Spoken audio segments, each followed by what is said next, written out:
Bonjour à tous, très chers fans de catch, ici Kozak et aujourd'hui nous parlons de AEW Dynamite, l'épisode du 5 avril 2023. Et croyez-le ou non, mais j'ai apprécié Dynamite. J'ai apprécié Dynamite presque dans son intégralité.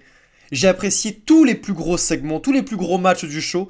Et je n'ai pas aimé deux trois trucs. Mais dans l'ensemble, j'ai apprécié ce show dans sa globalité. Un tonnerre d'applaudissements pour AEW Dynamite, pour Tony Khan, pour tous les membres de ce roster qui ont décidé de se remettre légèrement dans la bonne direction. On verra s'ils respectent leurs promesses, s'ils respectent cette direction qu'ils ont l'air d'entamer.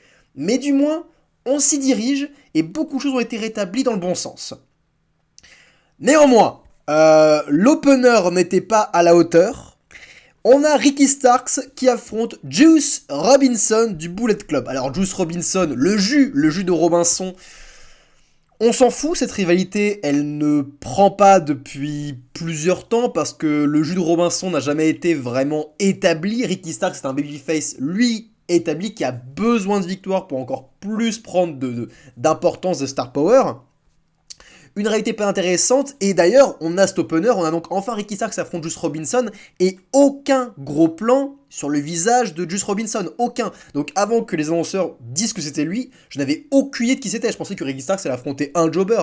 Mais non, apparemment c'était le match qui affrontait Juice Robinson, et on a aucun gros plan, donc aucune émotion, aucune tension de rivalité, rien de tout ça. Ce qui est fortement dommage, puisque alors qu'à peine Ricky Starks rentre dans le ring, la cloche n'a pas encore sonné, que boum, musique d'entrée, je ne la connais pas, et c'est les débuts de Jay White. Jay White à New Japan et All Elite, je ne sais pas si c'est confirmé encore, mais apparemment il est All Elite, il intègre le roster de All Elite, et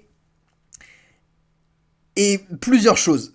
Dans un premier temps, le positif, j'aime beaucoup Jay White. Alors, je ne le connais pas par cœur, je ne regarde pas New Japan, mais j'ai vu quelques-uns de ses matchs. J'aime bien le mec d'apparence, je trouve qu'il a beaucoup de potentiel, il a un bon putain de physique, très bonne shape, du talent en promo. On peut en faire quelque chose de Jay White. Il y a quelque chose avec ce mec il a beaucoup de potentiel. Mais encore une fois, à quel point ce début a été, mais il a sonné comme un pétard mouillé, quoi. Déjà, aucune tension, on a à peine une minute de show, on a déjà le début d'un catcheur, on n'est pas prêt en fait, on n'est pas encore là, on fait « Oh putain, il y a Jay White !» Et on a eu aucune tension, aucun teasing, rien n'a été monté. Donc cette entrée, la foule a eu une petite pop, mais pas plus que ça. Alors qu'on se rappelle des débuts de Bryan Danielson, on se rappelle des débuts d'Adam Cole, à quel point ils avaient bien travaillé la chose, comme la foule avait explosé. Là, c'est dommage. Un putain de début d'un nom quand même assez important de l'univers catchesque, enfin l'univers catchesque un peu spécifique aux côtés des marques, mais quand même, je veux dire, tout le public d'AEW connaît Jay White, hein, ils se branchent sur New Japan, donc croyez-moi qu'ils connaissent Jay White, donc ils auraient pu mieux teaser ce début, qui là sonne un peu comme un pétard mouillé, c'est un peu dommage. Mais bref, je suis quand même impatient de voir la suite pour Jay White. Du coup, on n'a même pas de match. Hein. Jay White arrive pour directement attaquer Ricky Starks. Et la foule applaudit. La foule applaudit. Parce que ce sont des marques, parce qu'ils sont contents de voir Jay White, ils sont contents de voir, de voir des heels tabasser un babyface. Là où j'étais un peu... Je trouvais ça dommage aussi, c'est que malheureusement, Jay White et Juice Robinson n'ont fait aucun effort pour baisser les applaudissements de la foule. Ce sont des heels, ils agressent un babyface qui est quand même très apprécié de la foule. Bien sûr qu'ils vont se faire applaudir, ce sont des marques qui sont contents de voir Jay White.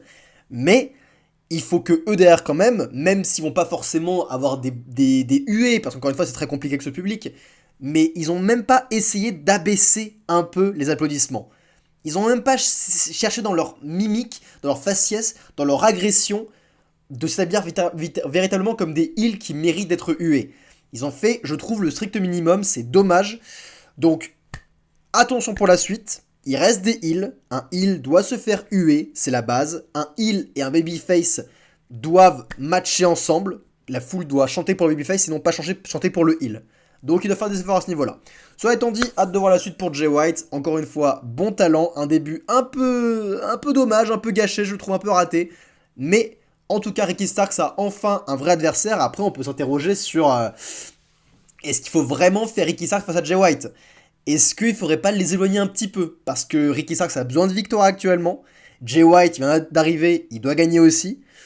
C'est peut-être pas la meilleure rivalité à faire pour commencer. Donc on verra où ils vont, mais je pense pas que ce soit une bonne direction pour le coup.